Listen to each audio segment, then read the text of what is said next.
Viagem na CBN, com Edson Rui. O ouvinte Marcos Vinícius, ele nos encaminhou uma sugestão aqui para o Edson, que hoje ele explica como funciona ao vivo, viu? Ele pediu para a gente falar de uma viagem rodoviária que é tida como uma das mais lindas do mundo. O trajeto sai do Rio e vai até Lima, no Peru. É isso, Edson? Bom dia. Bom dia, Fernanda. Bom dia, ouvintes da Rádio CBN. É isso mesmo, Fernanda. Viajão, viu? Viajando, né? Viajão em todos os sentidos, porque é grande pra caramba. Mas, primeiro eu acho que tem que esclarecer, Fernanda, os desafios de uma viagem dessa, né? É uma viagem que dura mais ou menos 6 dias. Durante aí o percurso, os passageiros vão lidar com muitas horas de estrada, mudança brusca de temperatura, até eventualmente questão de segurança, porque está na estrada. E para muitos, eu acho que a grande maioria das pessoas que fazem essa viagem, que buscam essa viagem, eles buscam para viver histórias mais do que o destino final mesmo, que o que importa é a viagem em si. É a experiência dessa convivência durante 6 dias, porque nesse período eles vão viver, além de conviver com todas essas pessoas, vão conhecer novas culturas, vão criar com certeza laço entre os passageiros, vão testemunhar assim, muita coisa e que um outro meio de transporte não ia oferecer, com certeza absoluta. Então é uma experiência muito assim, rica e para quem tem coragem, não é para todo mundo. E tá? Tem paradas nisso?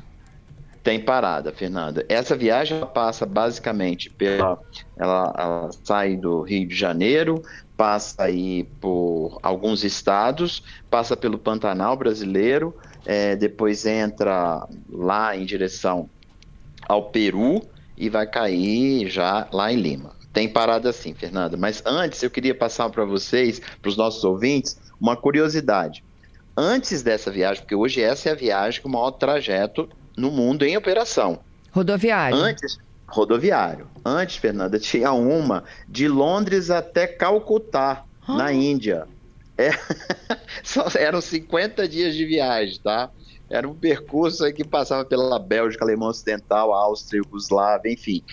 Turquia, Irã, Afeganistão, Paquistão e Índia. Essa viagem operava de 1957 a 1976, tá? E naqueles ônibus alemães de 2 andares, e tinham beliches e aquecedores e até uma cozinha a bordo, que um cozinheiro, porque você imagina aquela época, a estrutura zero. E a outra maior ainda era uma que saía de Londres até o Ceilão, que é atual hoje Sri Lanka. Essa durava 42 dias só a ida, tá? Fora a volta. E tinha até um trecho de barco.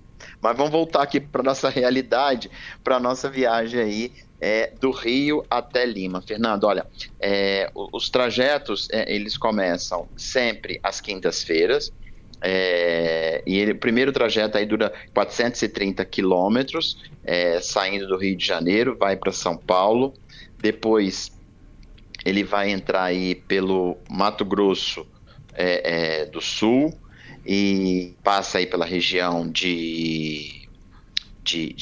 do Pantanal, né?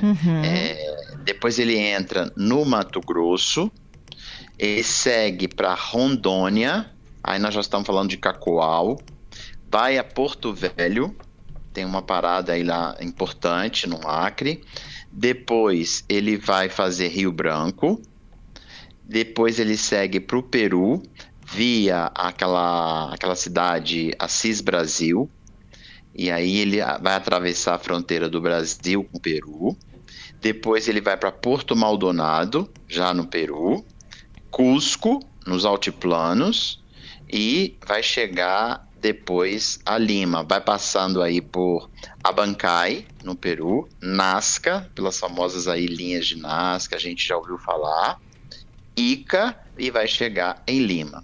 Deixa eu só explicar, porque essa é o caminho, Fernanda, esse é o trecho mais curto dessa viagem. Antes, essa viagem era um pouquinho mais longa, ela tinha 7.000 quilômetros, hoje ela tem 6.200. E anteriormente, a diferença é que não tinha esse trecho via Porto Maldonado, que é um pouco mais acima, então a viagem de Campo Grande ia para Corumbá, Corumbá ela ia para Bolívia, chegava a La Paz e aí entrava no Peru. Esse trajeto via Corumbá, ela tem em torno de 7.000 quilômetros. Então, hoje a viagem está mais curta, são 6 dias e elas são 6.000 quilômetros. Antes eram 7 dias e uns quebrados, quase 8 dias, dependendo das condições da estrada, e ela tinha 7.000 quilômetros. Mas tem parada sim, Fernanda.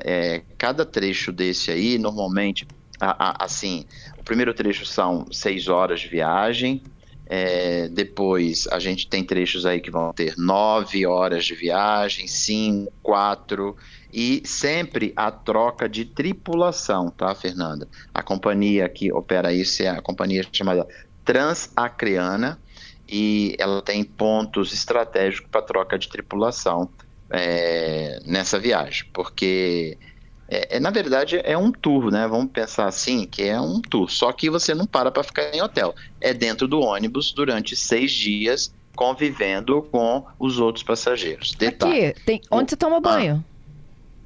Não tem, pois é, Fernanda, não nas tem paradas, banheiro, né? no ônibus.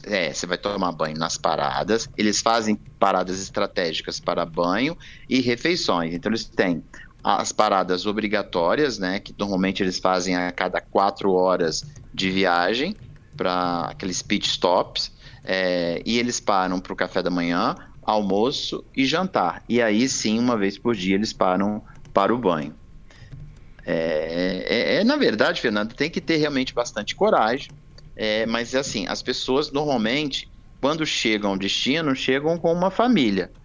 E você sabe que toda família ou tem alegria e tem tristeza, né? Aham. Então, tem que aprender a conviver, porque você vai conviver, você não vai conviver 8, 12 horas com a pessoa, você vai conviver aí durante 6 dias, café da manhã, almoço e janta, literalmente. Então, e um detalhe, Fernanda, essa viagem, ela não é em ônibus leito-cama, ela é em ônibus leito, que eles chamam de semi-leito, tá? Não reclina total, não.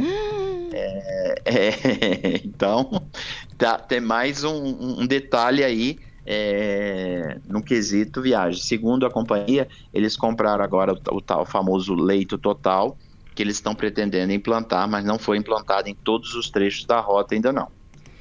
Mas nossa, quanto custa isso? É uma aventura. É uma aventura. Fernanda, custa entre R$1.000 e R$1.320 a passagem. Vai depender da sazonalidade, mas a média de preço é essa aí. E claro, é o que você vai gastar aí também na estrada, né? Porque você vai ter que comer na estrada. São 6 dias, uma semana praticamente. Mas eu penso que deve ser uma experiência bem interessante, Fernando. Eu fui guia há muito tempo de viagens rodoviárias. Tudo bem que era uma época que a gente usava muito o ônibus para as famosas viagens rodoviárias pelo Brasil e América do Sul, em que você toda noite estava num hotel, você dormia no hotel, você ficava 3, 4 dias nas cidades maiores. Era uma outra proposta.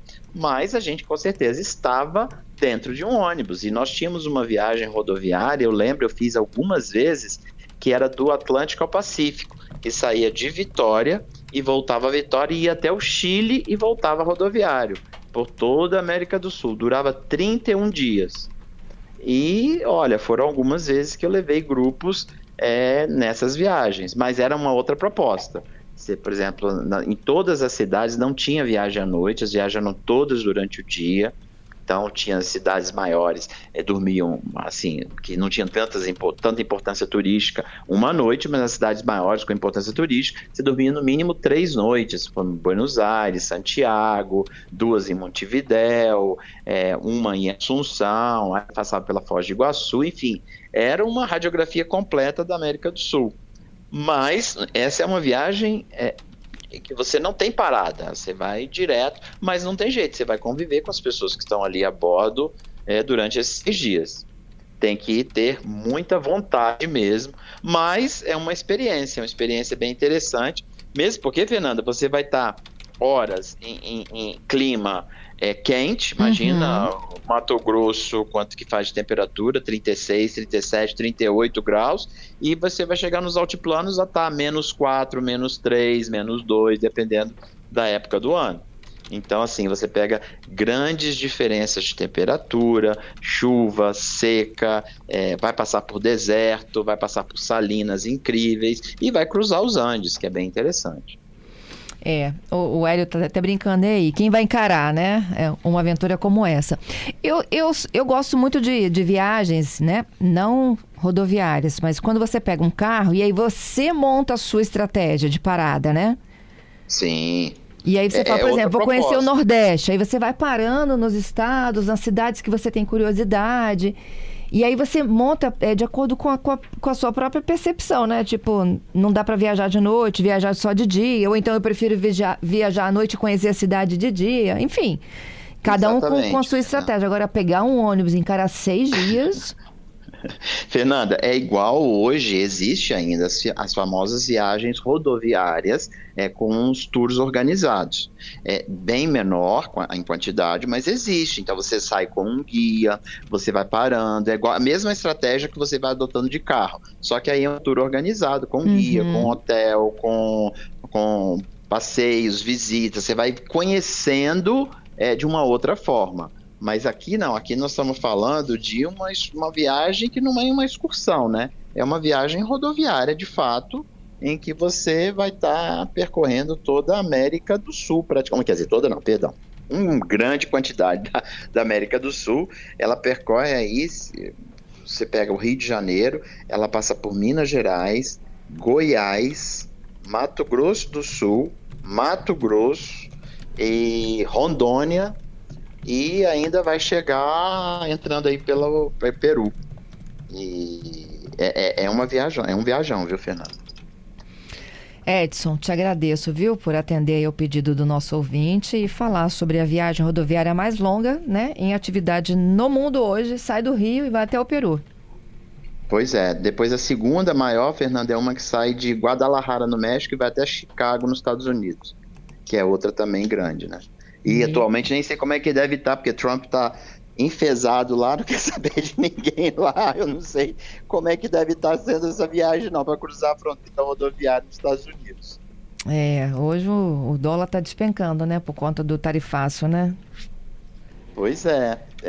Eu acho que, olhando assim, eu não sou economista não, mas eu acho que o Brasil até se deu bem na percepção, pelo menos do que eu tenho visto, e as análises dos economistas, a percepção de que, comparativamente com os outros países do mundo, a gente até que não está muito ruim, não, pelo percentual. Mas, com certeza, isso também vai impactar, Fernanda, o turismo, tá? As companhias americanas já estão sentindo, já tem uma redução hoje de 30% do tráfego de europeus para os Estados Unidos.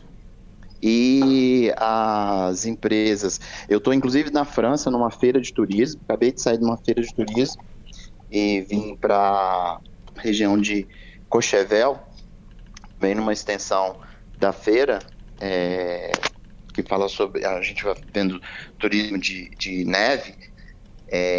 A redução que estão prevendo de turistas europeus no próximo verão é muito maior do que os 30% já sentidos nesse momento.